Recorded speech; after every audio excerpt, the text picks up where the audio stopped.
check. All right, whatever. Just roll and start. Yeah. Did you read the last question I said on here? Like the whole purpose of this? No.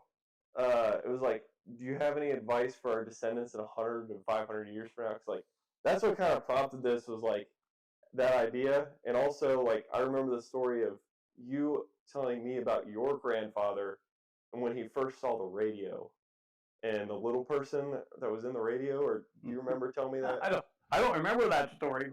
I'll take your word for it. What do you think your grandpa would have thought about like technology or? Well, my grandfather would have not been able to conceive what's going to happen, what did happen today. I mean, most everybody realizes a change is coming, and those guys, that generation, they saw the Industrial Revolution. They saw transportation and communication go from horse and buggy to trains to planes, and they saw communications go from the mail carrier on up to the wire, up to where we are today. So I'm sure they realized it wasn't going to stop because there was already some thoughts about space travel way back then. But it was just almost like a science fiction then. When do you remember when your parents passed away? Oh, absolutely. What year was that?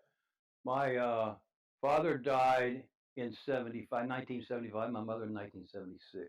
So your at what ages? Okay, I got a cheat sheet on ages here. Well, you do. Well, let's see. Dad was 69. Yeah, he was 69. Mom was 70, I guess. Okay. Yeah. Because I'm just trying to put it in context. The first flight from the Wright brothers, I believe, was 1903, which your parents would have been alive for. So they literally saw the birth of flight all the way to 1969 when man landed on the moon.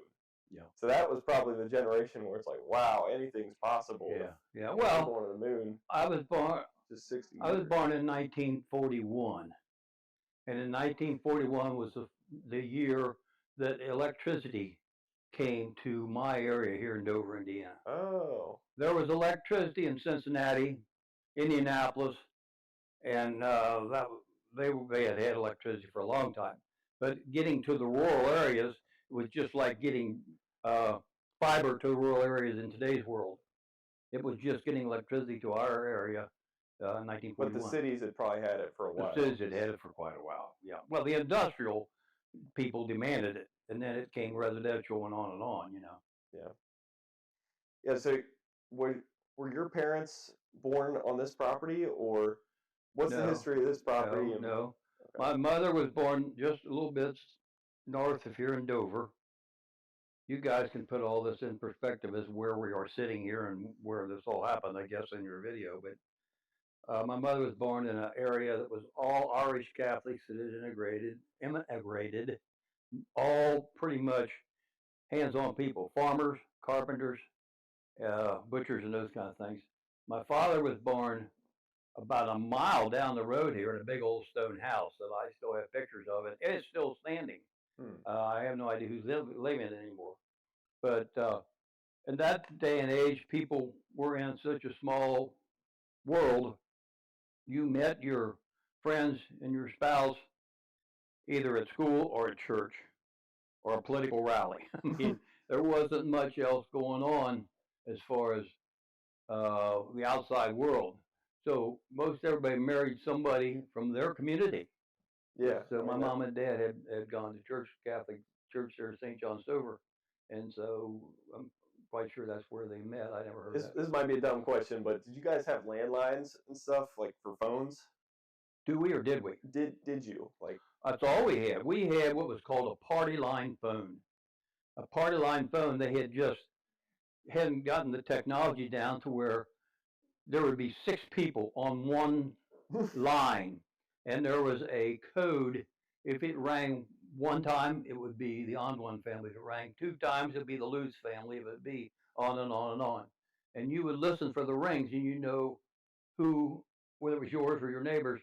And when you picked up the phone, you were talking to the other 6 people because everybody was on the line, nosy, All the nosy old ladies. And was there one phone per house, or were there multiple phones? Oh yeah, we had one hanging on the wall. Okay, so maybe your sister answers it, and then, oh, it's for you, Larry, and then you got to run over. Yeah, it was a stationary phone hanging on the wall that you spoke into this microphone, and you held up the earpiece, and you were right there, stood right there. And it wasn't long they came to the table models. It wasn't long after that they were the table models. But the table models were still Party Line for quite a while. And Party Line, like I said, you didn't take any personal calls then because you were talking to everybody, all your neighbors. Yeah, these is actually, if you would look that up and do the research, that's where they started in this area, and they were a very decorative wooden box, and they're very sought after today. They're vintage or They're antiques. antiques, probably. Yeah. They are antiques now. Probably And, worth a lot of money. well, the phone company came around and bought them all back, and they were savvy enough to buy them back from you when they were giving you the table model, and then somebody hoarded them things and sold them for probably $500, $600 a piece or something.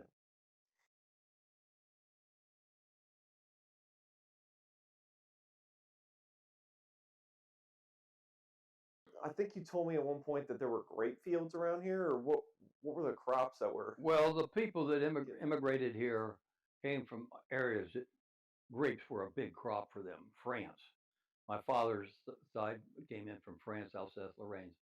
And there's still quite a few small vineyards in this area where they make their own little local, market their own little local wines.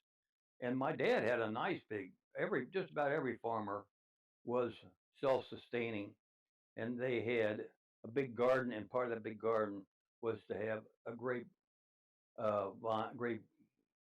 vines, and those things live forever. They are very old. Grapevines are very old.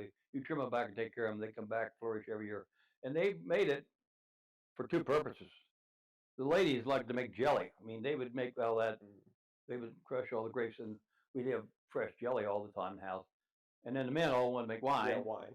So there was tons of good winemakers in this area, and people made a lot of grape and a lot of other types of wine. But yeah, we had a nice grape arbor in the backyard.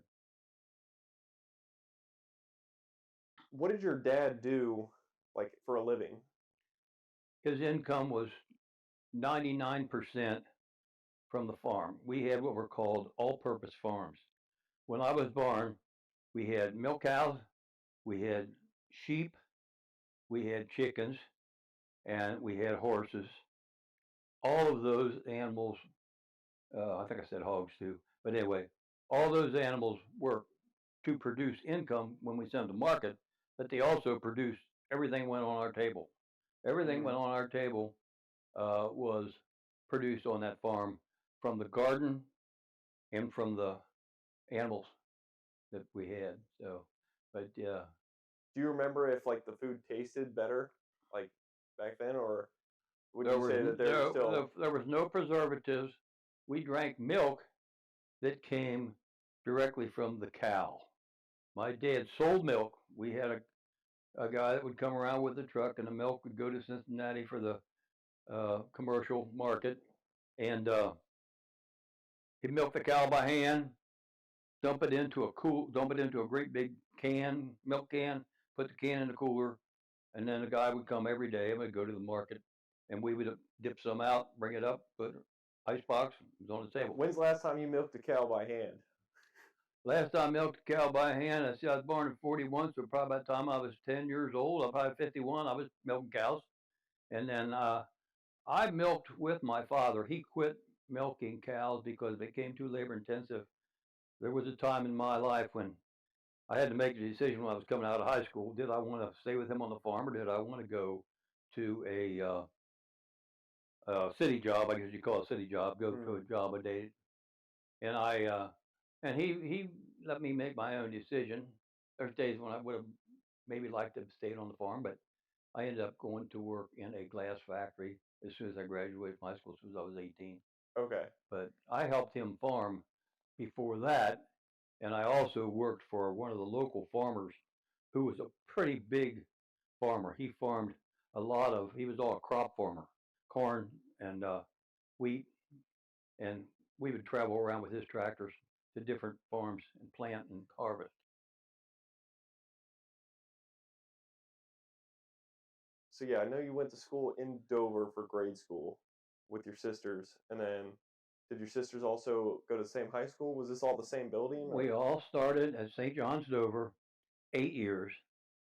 We were in a two-room schoolhouse, 4 grades upstairs, 4 grades downstairs.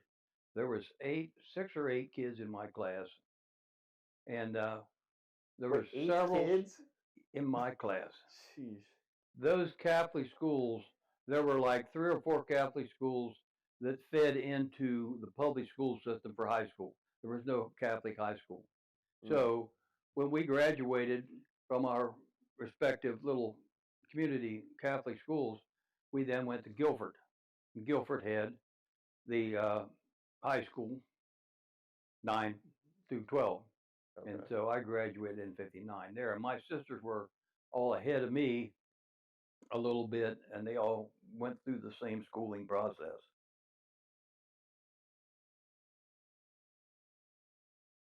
How long did you work at that glass factory?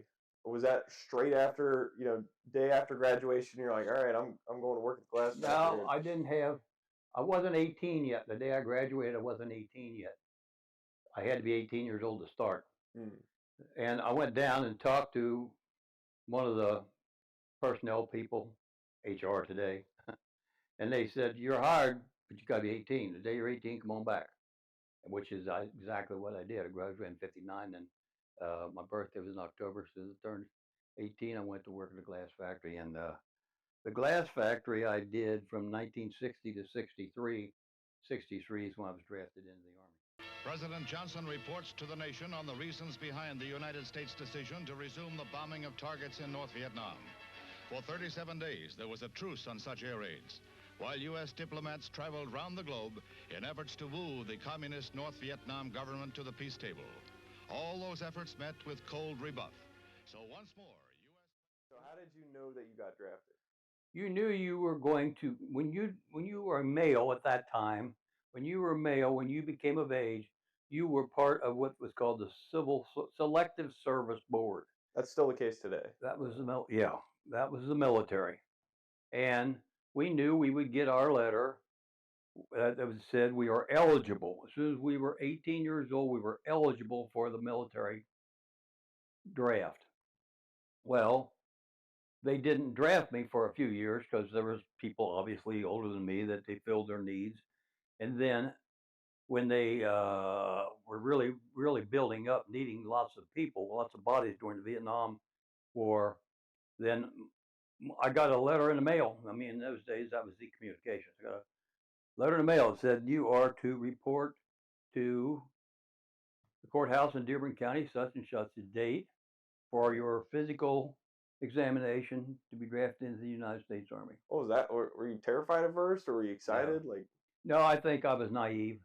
I thought, hey, this is a cakewalk. I never thought about being shot at and killing people and all the things that go on when you go into the military. That you're trained to kill people. That's what you're trained to do. Yeah. You were then, and you are today.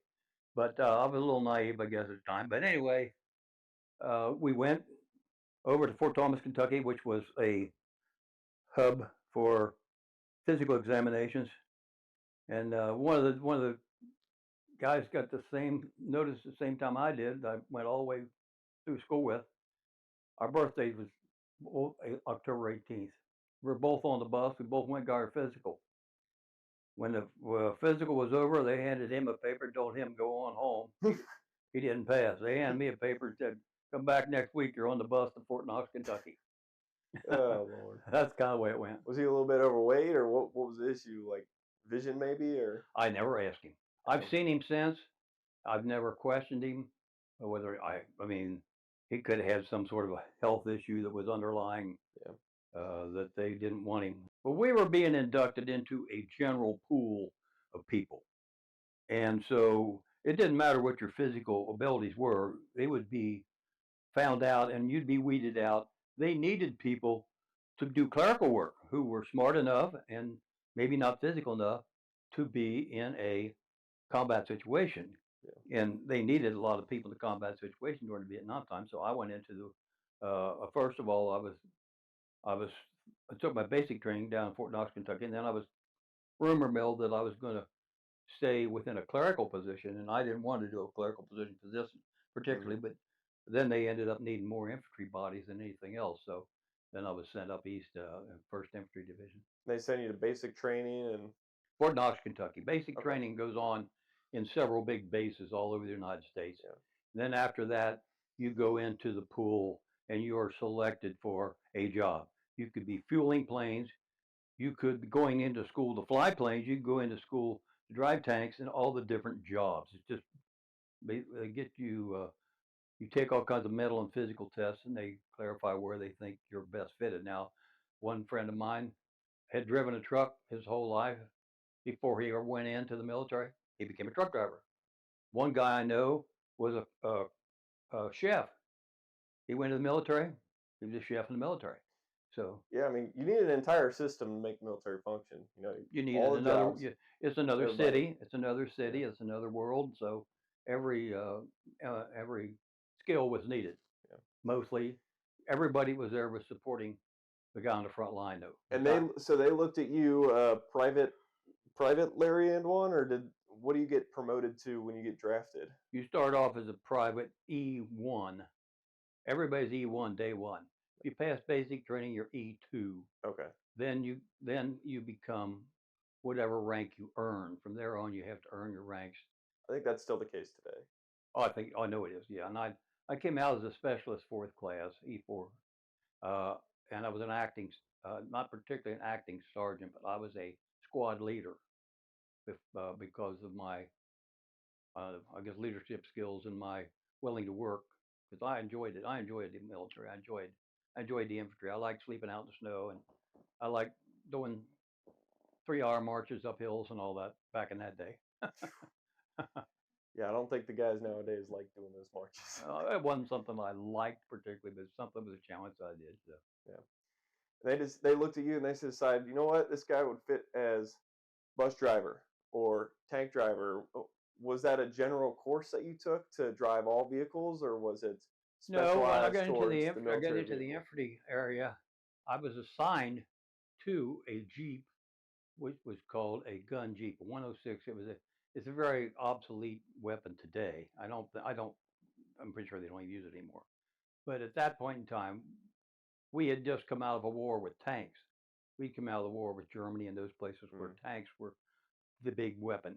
Well, when we were going to Vietnam, you weren't driving tanks in the swamps. So my weapon, I was trained with all those years, because they didn't know where our next front was going to be, where we were next going to be assigned. There could have been another situation where we're going. And years later, we did go back to tank wars over in Afghanistan and in the deserts again. So that's kind of the way it worked. I was trained on that particular gun, and I was the driver of the Jeep for a while. And the military gives you you get a license. They just make sure you're not blind and make sure you're, not too crazy. To turn the wheel and stuff. And yeah, and so I got license for the Jeep, and then I got license for a 3/4 ton pickup truck. And then as time went on, I got license for a school bus at the end of my term. Okay. Yeah. So when did you decide to get out, or you met your service agreement to where you were in for 3 years or whatever, and you're like, all right, I'm done with the 2 years? It was a 2-year commitment when you're drafted. If you enlisted, it was at that time a 3-year commitment. I think it might be 4 now. But I had to do to the day 2 years, and I went in on November the 5th of '63, and I come out November the 5th of '65.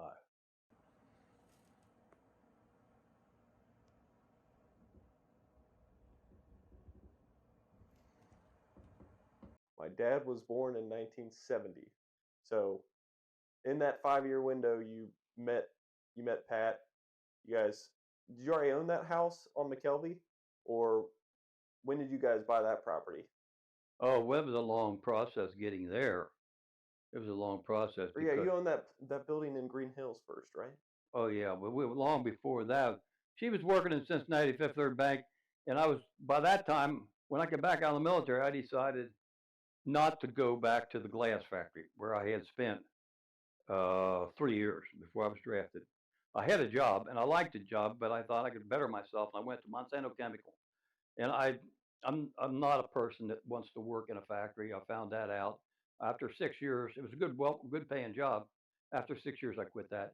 But I met her when I was working there. So we lived in an apartment in Price Hill, which was geographically uh, the good location because she could get on the bus, go downtown, and I could jump in the car and go down over the hill to Addison to my job 10 minutes away. Mm. So and we started there in an apartment on the housing thing. We started an apartment there. Then I became uh, a maintenance man at that apartment building, and we then figured out that that was going to be a pretty good lifestyle. So I took the maintenance side, and we saw an advertisement for a couple to be the management team. The one person would rent the apartments, one person be the maintenance. So she did that. She rented the apartments, 110 unit complex on Pippin Road called called Yeah, I know Town where that is actually. Yeah. called Town Terrace, Corrine Township. So we managed that for roughly 3 years. Great deal financially, free living, free utilities. I got a paycheck doing maintenance. Well, I had left Monsanto, going back just a minute.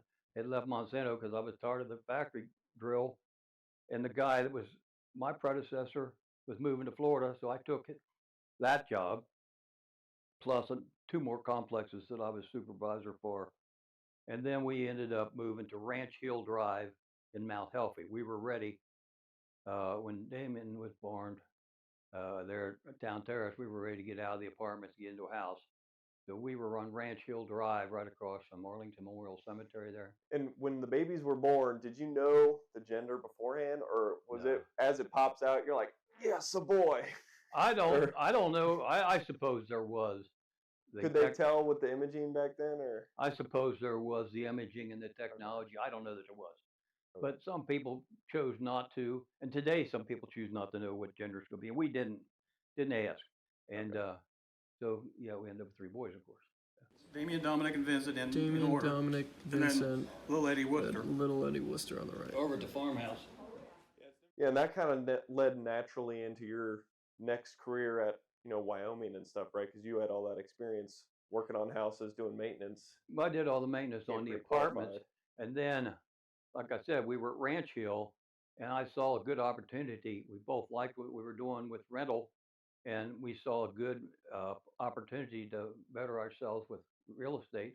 So we bought that four-family apartment building there in Green Hills. Then from Ranch Hill, we went to Green Hills and owned that four-family apartment building until back in the 90s when we sold it. Mm-hmm. But as I was doing that, I was working for myself, a self-employed contractor, remodel contractor. Habitat Management was the company name, and I started going to night classes.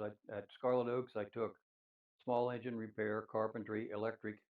At UC, I took boiler operation, stationary engineer operation. Hmm. At St. X University, I took business management and accounting, not accounting, but business management. I think there was two business management classes.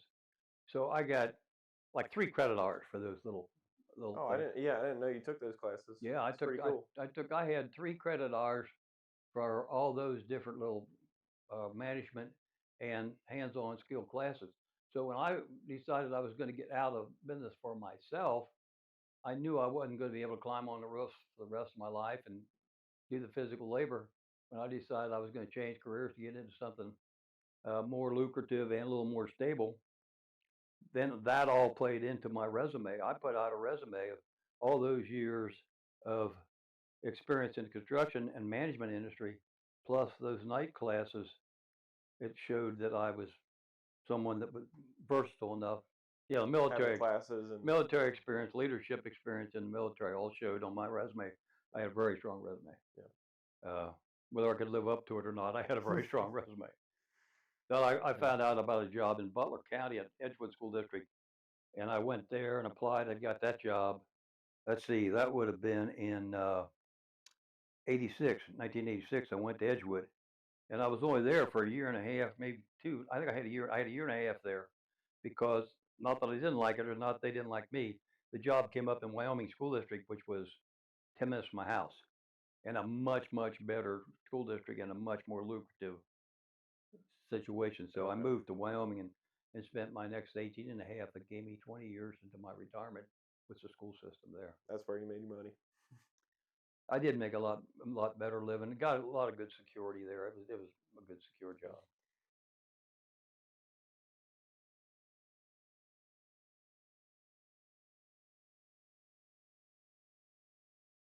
So I've heard a bunch of random stories and I talked to Uncle Nick, and he told me to ask you about stuff as well. So I didn't know you owned a boat on the Ohio River. How'd you get into that? Or Those were great did you have days. a boating phase? Well, I'll brag. I'll brag. It's a fact. It's what happened in my life. I guess I'm bragging, but it's a fact. When I worked at the glass factory, I was 18, and I was a guy that came off the farm, and I wasn't afraid to spend some time and do some hard work. And I became a machine operator very quickly. And the machine operator paid a lot of money. They paid bonus. And the fact that I was single, I didn't mind working a lot of hours. I worked double shift. I worked 16 hours. And if guys wanted to be off because they had a anniversary or birthday or something, I took their shifts. I made Mm. a lot of money for those days when I was single. Mm. And I was just attracted to, first of all, in 1960, because I went to work down there right away.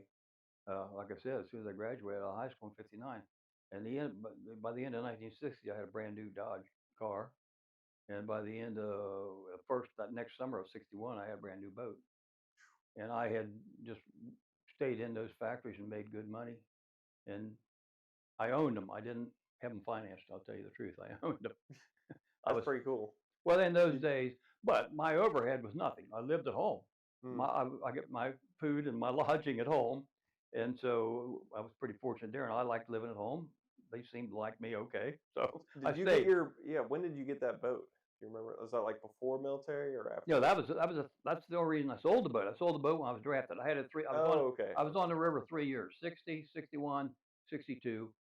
I was drafted in November of '63. Is there much fishing in the Ohio River, or what? You just We were drive there? recreational. We were water skiers. We were water Ooh, skiers. okay. I fished a little bit at night, fooled around with some of the big old catfish, but I got in with a bunch of guys that were a little bit older than me and had a lot more money than me, and they had some really nice boats. Where there was a group of us that had a houseboat, and then there was a group that had a big ski boat, and then I had a nice little runabout boat. There was two or three of us with the runabout boats, so we all had really good times and weekends on the river. Okay. I always thought I'd get back to the river when I got out of the military. But when I knew I was going in, I knew after 2 years I didn't want the old boat. I could get good money out of it still then, so I sold it right away before I left for the military because that way I assumed in my mind I said I'll buy a new boat when I get out of the military. I never did get back to it. So, Yeah. I mean, you got your own lake out here and pond. You got a pontoon. yeah. Yeah.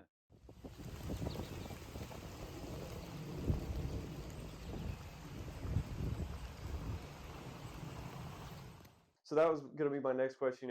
After divorce, you kept the house for a few years because I started to remember being in that house and that big rat we used to throw around. Yeah, I still got the rat. Rat's still downstairs. Yeah, so I have some memories from that house. And out here, there was no house, right? You started to build this house in the early 2000s? When or- my parents passed away, my three sisters and I inherited share and share alike. We each had a fourth of whatever the assets were. And the assets were some savings that my parents had and 138 acres. My sister Anita kept 33 acres, which is a house and barn on the east side of Route 1. I knew I wanted property, and we both decided it was fine. We had to buy our share of the property. We inherited money, but we ended up having to buy that from the estate. So Yeah.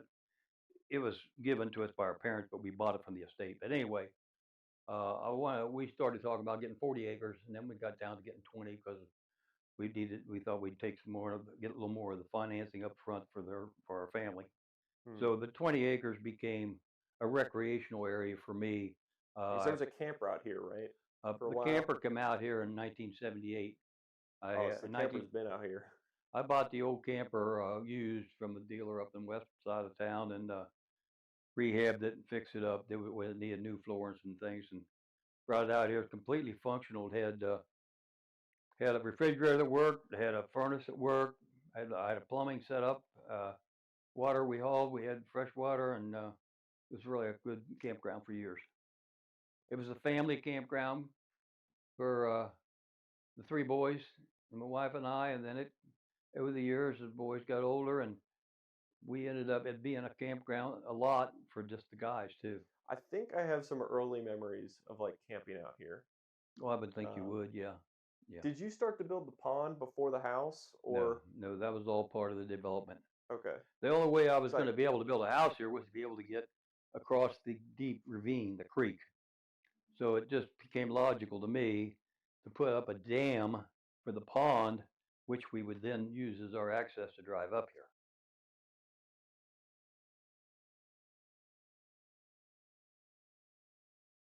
And then when did Grandma Loretta come into the picture? Was I alive during the marriage, or when and where did you meet Loretta?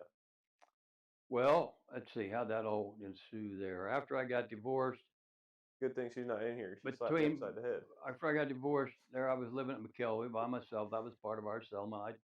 She got up one of the apartments, and we divvied up what we had there, and I took the house that was mine free and clear. And it was 7 years before I married Loretta. I went with her for probably 2 years before that. But we met at we'll call it a dance establishment slash bar. We met there like a lot of people did our age. They used to get together over in northern Kentucky. Okay. Yeah. And then did she have input building this house too, or you guys built this house together? Or actually, you took the plans from a house you had already known about. Is that how Well, that went? when we lived 2 years at McKelvey. Loretta and I lived 2 years at McKelvey. And I was always ready to build out here. And I knew retirement was coming fairly soon. And she was not real happy with the McKelvey setup. So I said, we'll build a house. We started looking at models, and we weren't going to buy any place else. We were going to build out here. And I felt that I had the skills to do it, to build it myself. And so I bought the plans from a builder up in Liberty, or up Liberty Township, up northern part of Cincinnati. I bought the plans, and then I just took those plans and adapted them to what we wanted. To change, move some walls, and put the slider on in the deck, and walk out in the basement, and did a lot of modifications. And then we Loretta made all the choices on the flooring and the cabinets and decorative part, and I ran the construction side of it.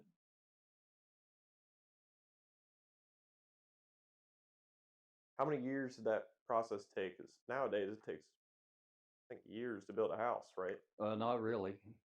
You want to make the ice cream now? Okay. I built this house in 9 months, which was a real I felt it was pretty good because I was working full time, and I had already started the plan because I had the construction experience background. Because at Wyoming, we built buildings when I was down there, and I got that experience, and I met a lot of people. I met all the trades I needed. I met the plumbers, I met the electricians, the carpenters, and I started telling those guys a year ahead of time that I'm looking for you to build. I want to put you on the schedule, and that's the way it worked. I just started on my own at least a year ahead of time, shopping for contractors, and we already had the land. So then I went through the process of getting it developed, of getting the permits for the driveway, the permit for the sewers, permit for the house, and just went and did all that. And it came together pretty fast. These guys all worked at night and weekends, except for a couple of them. Some of them were full time. The carpenters and some of the real big trades were full time, but a lot of my trades were part time guys that I knew from the school business. Here we are, like, what is it, 20 years now that this house has been standing? Yeah, well, we built it in '05. Yeah, 1905. Yeah, I mean, 19 years, about 20, 20 years. 2005. Yeah, or 19 years. It feels brand March. new still. We moved in March. Yeah.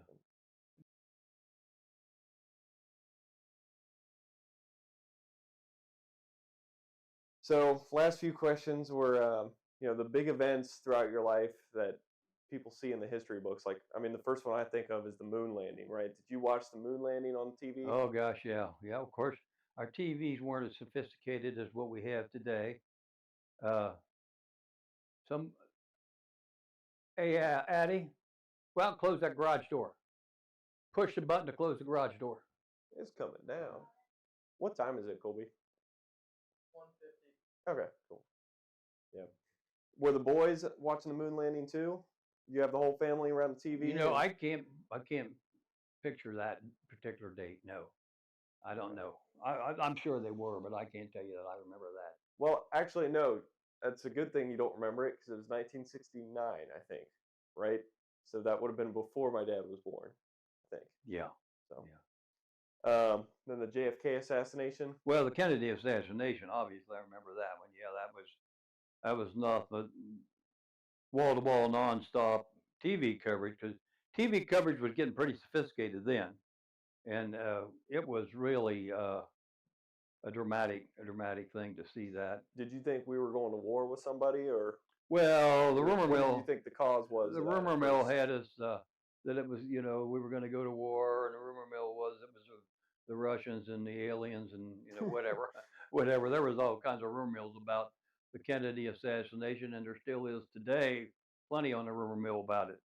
But you know, and then you want to talk about another event that was dramatic in my life was when the World Trade Center was bombed. And I remember that. But yeah, you guys would remember that. But I was working at Wyoming School District, and we had a TV that was in the break room, and I was a supervisor, so the rules were the TV comes on in the morning when you come in, and when you clock in, the TV goes off. And the TV was there for the bus drivers that were coming and going in our lunchtime. But normally we didn't watch TV. But when we heard what was going on there, I remember standing down there in the break room watching those planes live. Or what's the second plane The second live? one, The second yeah. one live. By that time, TV had it all covered, you know. And that was a terribly dramatic event there. But that wasn't that far back in my life, really. Yeah, that was a crazy event. I still remember watching the Yeah, TV. you for that guys one. remember that one, yeah. What was going on in your head when you were watching it? Well, nobody had any clue who this was at that time.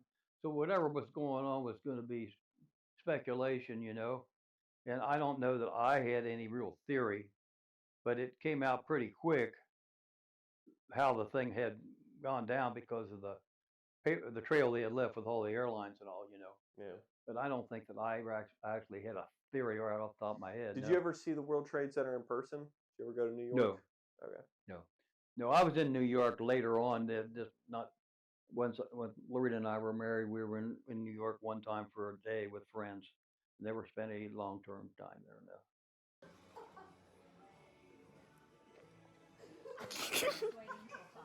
Well, the big last question was like, do you have any advice for descendants in 100 to 500 years? You know, there's been a lot of technological progress, right? What do you think will we be flying around in jetpacks, or what do you think the future holds for our descendants down the line? That's a pretty tough question there, It is. because if you want to put into the equation your religious beliefs, what it's going to be, You think the rapture's going to happen? or do you want to just say, hey, I don't want to know what's going to happen and just keep drinking the old Jack Daniels or whatever to just numb it? I mean, Yeah. I don't know that I have any prediction. The technology, I don't understand, and I don't know how many people understand it really in detail. You probably do. AI and all these kinds of things that are coming up, and all the sophisticated marketing things that are going on in this world today. I don't know that I have any prediction. Probably. I'm going to say, who knows how many years I got left? I'm 82. I don't feel too bad right this minute. In my lifetime, I'm not sure that I'll see anything too catastrophic. Like one of the bigger things we're trying to do is get our space program back to where it's, and I think that's a very important thing to keep our space program strong. I think you'll probably see another moon landing in the next couple of years or so. I think the moon landing's probably going to be within reach. Yeah. But yeah, just in your lifetime, you've gone from the dual handset, 6 people on the line, to, you know, cell phone this big, you can contact anybody in the world instantly. I mean, that's a lot of technological progress. One thing I'd like to say about that, we, when I was a kid, and even before me, people couldn't wait to get a piece of mail to find out what the news was between New York and California. They got it through the mail. It took 10 days. Couldn't wait. Then it got to where we had the telegraph came over the line. Pony Express came in between there, and all the different modes of communication. People still can't wait to communicate, uh, and now it's instantaneously. You know, it's funny how communications has changed just drastically. Yeah, I mean, it can't really get any faster here. There's no delayed gratification anymore. It's just Yeah, I want to send a text to somebody, it yeah, goes through with a yeah. second. It's So, instantaneously. Sometimes that's a good thing in most ways, especially for the business world is a good thing. But I think for the personal world, maybe it's not so good. I think personally, I'd rather see the world turn a little slower. But it's pretty nice when I can look at my computer and see if I didn't bounce a check. You know. yeah. Anyway. So, Colby, you got anything? Yeah, is there any last sentiment you would like to give if, say, somebody's watching? It could be us right after this recording, or it could be long after you're gone, shortly after you're gone. Is there anything you would like to say? I know I'm putting you on the spot. Yeah, but- jeez. well, no, you're all putting me on the spot. I might have to think about that. I don't know that I have any last. It's not Testament. dying, man. Come on. I can say I I mean, last words. I'm just saying, like, yeah. anything. Like observations. I one observation I surely would like to pass on to you is that I think I've been very, very fortunate.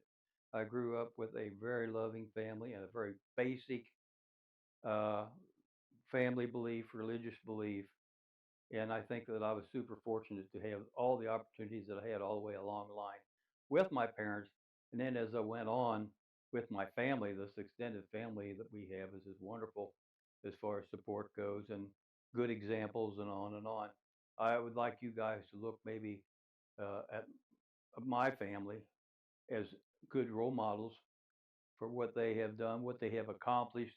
There's a lot of good, hardworking, skilled people in my family. Everybody's got a little something here and there that we might not love about them, but we like. We still love them, but we don't like a few little things about them. But stay in touch. Stay in touch with your roots. I, I don't have any real great philosophy here. It's been fun, guys. Thanks a lot. Yeah, Cool. some good Let's eat some ice cream. words of wisdom. If you wanted to do it and elaborate on anything later on, we can always do it again. Yeah, exactly. Like Yeah. this is just the first time, so Yeah, it's fun.